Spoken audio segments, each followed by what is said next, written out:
Thank you, Mr. Mayor. Questions? Chief Flynn, we saw some stuff floating around on social media today within Milwaukee talking about violent protests. I'm sure you guys are aware of this. Can you talk about any precautions being taken? Well, we did a conference call with the FBI and the Department of Homeland Security today about the national threat level, about the type of stuff that's being posted nationally on open source media.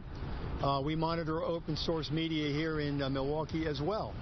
And yes, there are lots of threats being made against the police right now. There's lots of pseudo-revolutionary rhetoric floating around right now. We take it seriously to the extent that we take a temperature of the threat environment, and where possible we identify people who have engaged in the most inflammatory, violent postings, and we make contact with them. As the FBI said today, what we have to be alert to are copycat shooters. We do a pretty good job in this country of arming criminals and arming mentally ill people. And we arm them quite well. We frequently arm them with SKS assault rifles and AK-47s and AR-15s. As a matter of fact, we take one such weapon off the streets of this city on an average of one every week. So we're not unaware of the potential for violent encounters. And the challenge, of course, is to alert our officers to that threat environment, while at the same time encouraging them to go out into that threat environment and protect people.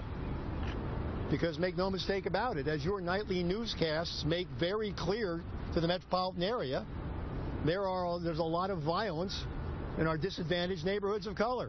Because your top 3 news stories every night tell everybody about it with photographs. And our officers are going into those neighborhoods today because they recognize that the vast majority of people live there, live under that threat, need them, and ask them to be there. And while you look for balanced coverage sometimes, some night I'd like to see you at a neighborhood meeting asking for more police protection instead of slavishly covering every protest about the police as though that's the only opinion about Milwaukee's police department out there.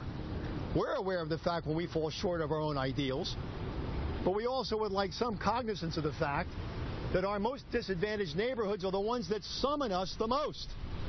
The overwhelming majority of our calls for assistance come from those same communities that all too often news coverage acts like are enemies of the police. Well, they're not. They're our most important allies. And they're the people that we work hardest to protect in this city because they're the most vulnerable.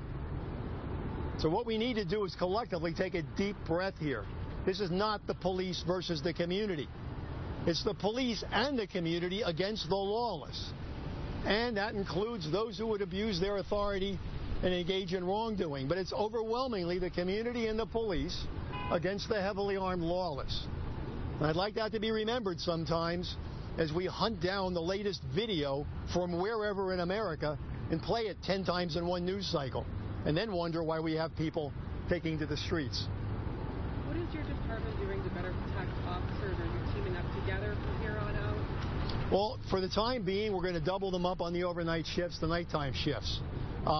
We don't have any objective threat level reason to do that, but we also recognize that our officers are feeling vulnerable right now. Who can blame them? I mean, the man that slaughtered those officers yesterday had a military-grade assault weapon and military-grade body armor on. And again, we have to be alert to the fact that there are copycats out there. And we also recognize the fact that in the current environment, our officers are more routinely challenged on the street when they have encounters with the offending community. So we felt it prudent right now, as much as anything for them, to double up during the nighttime shifts. And we'll do that till further notice. Chief, how did you talk to your officers today, and are there resources available for them if they're really feeling the impact of what's happening now? Well, we do have resources available for those who need to talk to someone. We make those readily available. I recorded a message for our officers. Obviously, we got 7 districts in the NTF. I wish I could get everywhere. My message to them simply was, we're lucky to have them. I'm grateful for their courage and their restraint and their willingness to put themselves at risk for the community. And I just wanted to remind them that despite all the noise, the vast majority of the people in this community thank them every day for their work and need them and want them. There's not a day goes by that one of our officers, including me when I go to the grocery store, doesn't get stopped by someone of every race and class in this city and thanked for our efforts. That's our reality. I recognize 25 protesters are going to get 4 TV stations and a helicopter. But our daily reality is people grateful for the fact that we're in their neighborhood protecting them. And we strive constantly to improve our effectiveness and our ability and our responsiveness. So, we're going to continue to build on that. I just wanted to remind my coppers that people are on their side, and not to let the people that are using every tragedy as an excuse to get on television to define their reality. That their reality is protecting people. We know that. I want to add something here, because in the national debate that is occurring and will occur on this, it is a legitimate question to ask, are we allowing our police officers to be outgunned? You saw what happened last night. You saw the weapon that he used. You saw the military armor, the military gun that he used.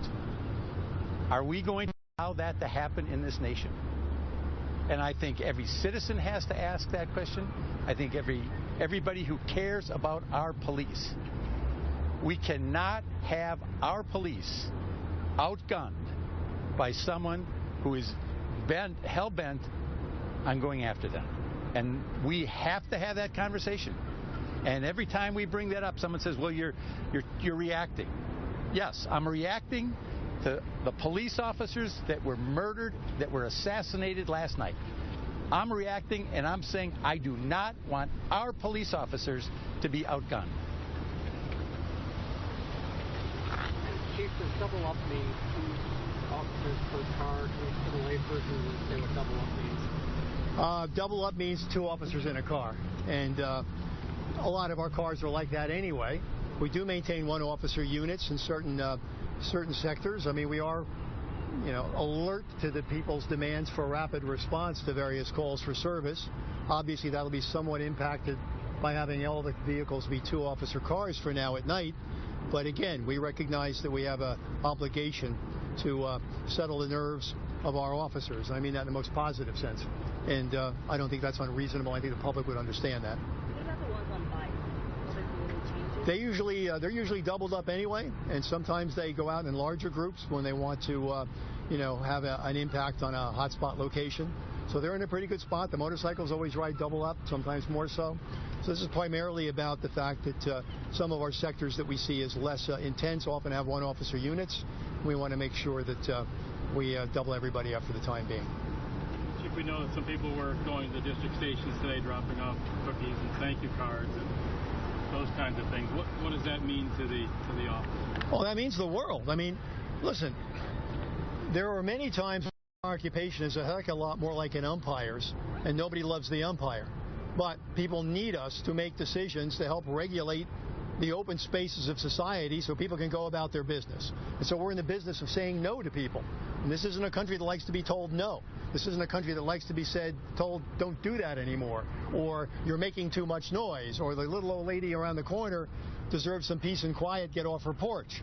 But the fact of the matter is that hearing positive feedback from people, such as you say, getting that note, having somebody stop off at the station, means the world, because we're not the occupation that generally attracts people affected by our work's approval. Okay, whoever dialed 911 is behind a locked door. Whoever is causing the problem is in the public space. So the people we interact with are not always thrilled at our attention. But the people who asked us to be there are glad. And when they step forward, that matters a lot to the morale of officers, and their morale matters to their performance, because we ask them to do the hardest work in society. Just circling back to any possible events tonight or this weekend, is there anything you're going to be doing different in policing these protesters or these events that are happening? I think we've set a standard for how to police protests, and you've covered enough of those protests to know that we have a very light footprint. We recognize that when there's a protest, most particularly when there's a protest against us, that our obligation is to protect the rights of people to do it and allow them to do it safely, regardless of whether or not they get a permit to do so. And so, generally speaking, we direct traffic around them and keep their environment safe and allow them to make their message very clear. That will continue to be our standard. Our job is to protect life, to protect constitutional rights, and to protect property in that order, and we'll continue to do that. Everybody, thanks for coming. Thank you. Thanks, Mayor. Thank you. Thank you, Chief. You've just been listening to a news conference. The mayor